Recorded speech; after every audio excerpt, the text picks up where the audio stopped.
A paz do Senhor Jesus, irmãos, glória a Deus. 41º dia do desafio de Neemias, essa campanha maravilhosa, a qual eu já tenho visto Deus agindo. Irmãos, hoje nós vamos falar sobre a restauração da fidelidade, restaurando a coluna da fidelidade, amém? Esse texto é um texto muito profundo, é um texto que às vezes a gente não fala-se muito sobre esse texto, mas eu quero ler com vocês aqui Neemias capítulo 10, versículo 38 e 39, que vai falar sobre a fidelidade do povo. Diz assim, olha, o que os sacerdotes, filhos de Arão, estariam com os levitas quando os levitas recebessem os dízimos, e que os levitas trariam os dízimos dos dízimos à casa do nosso Deus, às câmaras da casa do tesouro. Porque aquelas câmaras, os filhos de Israel e os filhos de Levi devem trazer ofertas alçadas, do grão, do mosto, do azeite, porquanto ali estão os vasos do santuário, como também os sacerdotes que ministram, os porteiros, os cantores, e que assim não desamparamos a casa do nosso Deus. Glória a Deus. Irmãos, Neemias, ele começa a organizar o povo, organizar os dízimos e as ofertas alçadas, para que a casa de Deus não viesse a faltar o mantimento. Agora, o fato que nos chama a atenção aqui é que quando se fala de fidelidade, ele está exigindo a fidelidade, inclusive, dos próprios levitas. Porque ele vai dizer, olha, os dízimos têm que ser devolvidos e o dízimo dos dízimos. O que é isso que a palavra está falando aqui?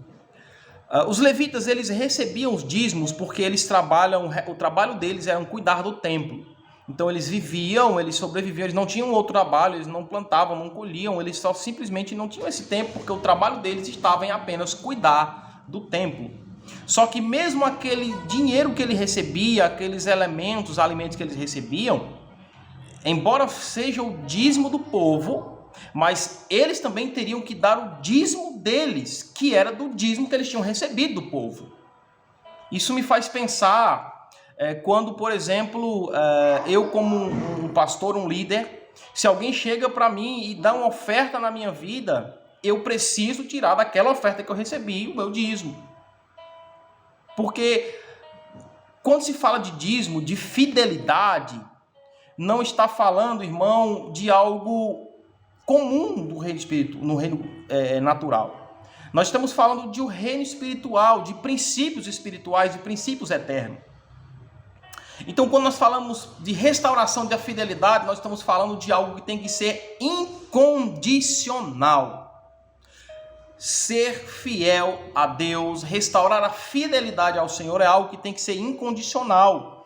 Não é uma troca, não é um favorecimento pessoal. Eu tenho que ter isso em mim, de que ser dizimista e ser ofertante é algo que é incondicional, é algo que precisa ser feito para a manutenção da obra, da casa do Senhor. O texto vai falar que os dízimos dos dízimos era o que mantinha o trabalho dos sacerdotes. Era o que precisava-se comprar vinho, precisava-se do vinho, precisava-se do suco de uva, do pão. Como que ia adquirir essas coisas? Através do dízimo dos dízimos, que era o que chegava no templo. O sacerdote, ele tinha sua vida em tempo integral. Os levitas também tinham sua vida em tempo integral, mas mesmo assim, eles não eram dispensáveis na questão de ser ofertantes e dizimistas, porque é algo incondicional e é algo também individual ou independente. Então, quando nós falamos de restauração da fidelidade, nós precisamos entender que não é algo que tem que acontecer como troca, como barganha. É algo que tem que ser feito de forma incondicional. Ah, meu irmão, mas porque não está muito bom a minha situação, a realidade não está muito boa, meu irmão, mas se Deus te abençoou, você precisa ser fiel. Por quê? Porque, meu irmão, pode ter certeza, e eu ouvi de um pastor muito mais antigo, bem idoso, e disse, meu irmão, não é com 10% que você vai resolver o que 90% não resolveu. Então é uma questão de entendimento e de fidelidade. E é algo também incondicional, independente.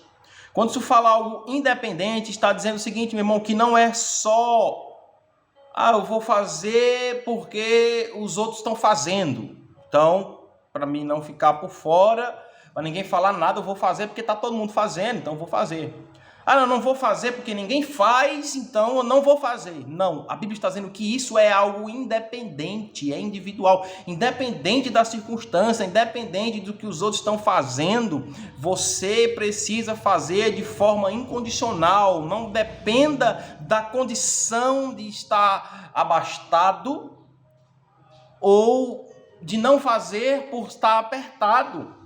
Isso não é fidelidade. A fidelidade é quando você tem o seu coração dizendo, puxa vida, eu preciso fazer, porque eles encerram o texto dizendo que todos se comprometeram em não desamparar a casa de Deus. Então é um compromisso que é feito na fidelidade. Também não é algo que nós lemos aqui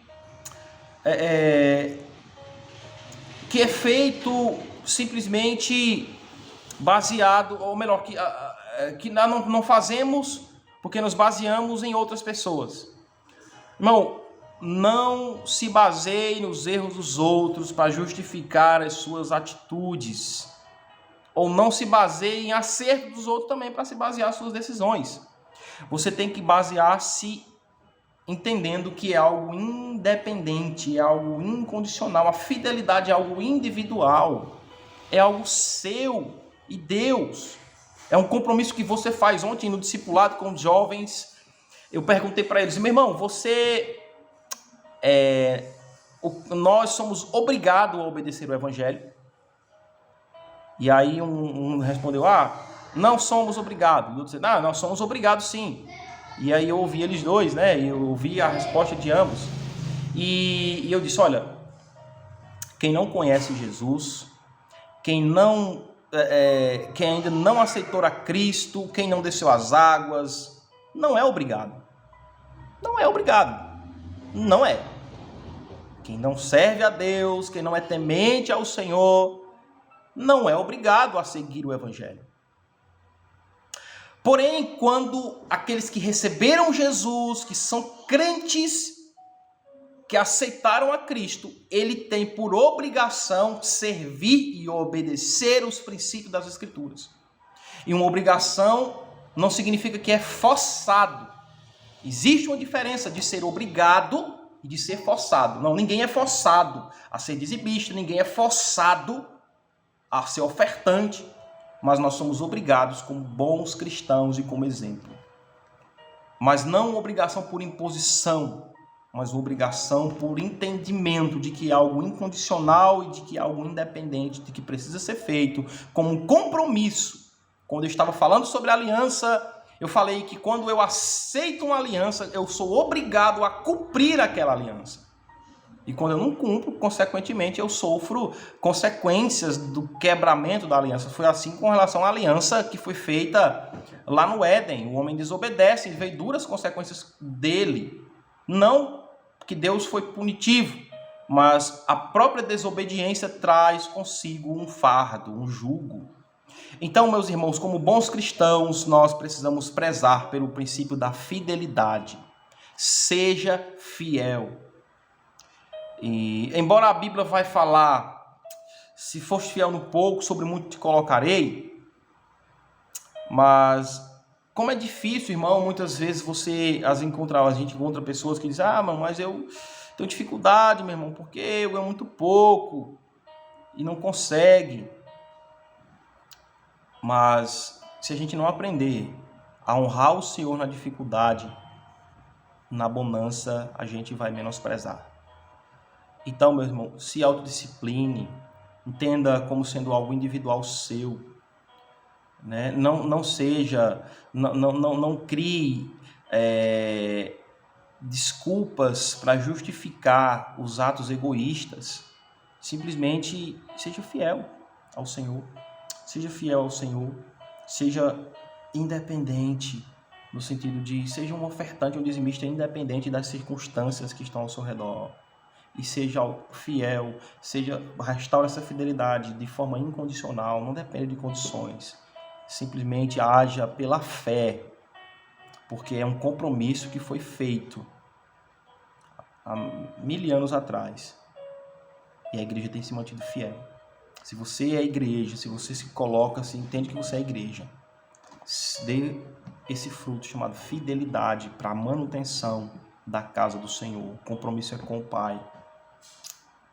Você é obrigado, você não é forçado. Só faz quem tem fé, porque sem fé é impossível agradar a Deus. Amém? Fique na paz do Senhor Jesus. Vamos orar. Deus, obrigada, graças nós te damos e te rendemos, Deus. Restaura em nós a fidelidade, restaura em nós, Senhor Deus, a compreensão. Pai, somos seres independentes e as nossas escolhas são individuais, concernente à obediência, à fidelidade, a escolher ao Senhor ou não. Que o Senhor nos perdoe a nossa falta de fidelidade, Senhor. Que o Senhor nos perdoe a nossa falta de fé. Muitas vezes não fazemos porque não temos fé, não cremos de que de fato foi o Senhor que proveu. Achamos que foi a força do nosso braço, que foi a nossa força de vontade, que foi o nosso esforço. Não foi só isso. Acima de tudo, foi o Senhor que nos agraciou de chegar aonde chegamos, de estar onde estamos, de vencer o que vencemos, de fazer o que fazemos. Assim eu peço que o Senhor ajude o teu povo, Deus, para que eles aprendam, independente da congregação cristã evangélica que estiverem, que entendam que o dízimo não é algo somente desse mundo natural, mas é um princípio espiritual que vai trabalhar a nossa vida para sempre. Em nome de Jesus. Assim eu oro te agradecendo por toda sorte de bênção espiritual derramada sobre nossas vidas. Porque a tua palavra vai dizer, Senhor, que aqueles que temem ao Senhor, sua alma pousará no bem e sua descendência herdará a terra. Em nome de Jesus. Glória a Deus. Amém. A paz do Senhor. Tenhamos um bom dia, meus irmãos.